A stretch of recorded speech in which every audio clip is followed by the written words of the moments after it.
I built this raised garden bed for my wife's raspberries. Welcome to part 2. I found these raised garden beds at Aldi, and being a self-proclaimed woodworker, I needed an easy project that I could actually complete in a day. Here you can see me pulling dirt out of some planters that the previous homeowner put in. We plan on removing this to make our driveway a little wider and so that water can drain away from the house better. This area used to be covered in creepvine and is still riddled with roots. So as I'm filling this planter box, I'm sifting out as much of the roots as I can. Next, with the help of my wife, we moved this planter to its final home.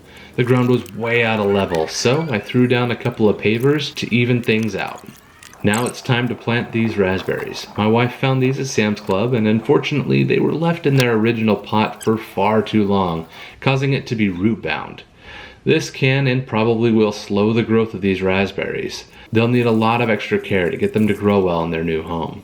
I mixed the super nutrient-rich potting soil with the dirt in my planter to hopefully encourage growth, and in about 18 months we should have an unlimited supply of raspberries for us to snack on. And that's how